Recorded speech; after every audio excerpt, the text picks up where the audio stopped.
ಹಾಸನದಲ್ಲಿ ಚುನಾವಣೆ ಹೊಸ್ತಿಲ ಸಂದರ್ಭದಲ್ಲೇ ಮತದಾರರಿಗೆ ಭರ್ಜರಿ ಗಿಫ್ಟ್ ಅನ್ನು ಕೊಡಲಾಗ್ತಾ ಇದೆ.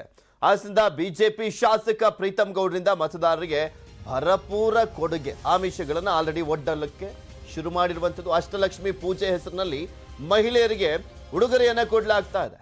ಚುನಾವಣೆ ಘೋಷಣೆ ಆದ್ರೆ ನೀತಿ ಸಂಹಿತೆ ಅಡ್ಡವಾಗುವಂತ ಆತಂಕ. ಹೀಗಾಗಿ ಕ್ಷೇತ್ರದ ಮಹಿಳೆಯರಿಗೆ ಈಗಾಗಲೇ ಉಡುಗೊರೆಯನ್ನ ಹಂಚಿಕೆ ಮಾಡಲಾಗ್ತದೆ. ಬಾಗಿನ, ಸೀರೆ, ಬೆಳ್ಳಿಯದ್ದು ಎನ್ನಲಾದಂಥ ದೇವರ ಫೋಟೋವನ್ನ ಕೂಡ ಹಂಚಲಾಗ್ತಾ ಇರುವಂಥದ್ದು.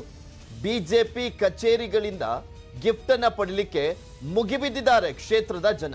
ಪ್ರತಿದಿನ ಒಂದೊಂದು ಪಂಚಾಯಿತಿ ವ್ಯಾಪ್ತಿಯಲ್ಲಿ ಕಾರ್ಯಕ್ರಮವನ್ನ ಮಾಡಲಾಗ್ತಾ ಇದೆ. ಉಡುಗೊರೆ ಹಂಚುವಂತ ವಿಡಿಯೋ ಸಾಮಾಜಿಕ ಜಾಲತಾಣದಲ್ಲಿ ವೈರಲ್ ಆಗ್ತಾ ಇದೆ. ಈ ಹಿಂದೆಯೂ ಕೂಡ ಗೌರಿಯ ಹಬ್ಬದ ಸಂದರ್ಭದಲ್ಲಿ ಪ್ರೀತಮ್ ಗೌಡ ಮಹಿಳೆಯರಿಗೆ ಬಾಗಿನ, ಸೀರೆ, ಪುರುಷರಿಗೆ ಪಂಚೆ, ಶರ್ಟ್ ಅನ್ನ ಹಂಚಿದ್ರು.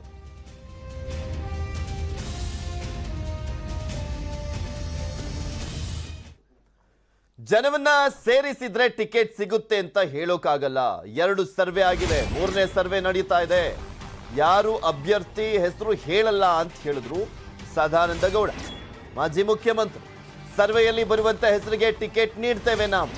ನಾವು ಯಾರದ್ದೋ ಹೆಸರನ್ನ ಘೋಷಿಸಿದ್ರೆ ನಡೆಯಲ್ಲ. ಸರ್ವೆ ವರದಿನೇ ಫೈನಲ್ ಅಂತ ಹೇಳಿದ್ರು ಸದಾನಂದ ಗೌಡ.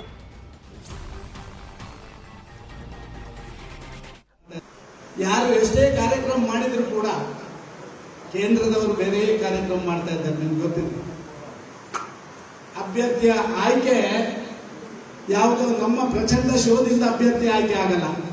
ನಾವು ಒಂದಷ್ಟು ಜನರನ್ನು ಸೇರಿಸಿ ಪೂಜೆ ಪುರಸ್ಕಾರ ಮಾಡಿದ್ರೆ ಅಭ್ಯರ್ಥಿ ಆಯ್ಕೆ ಆಗಲ್ಲ.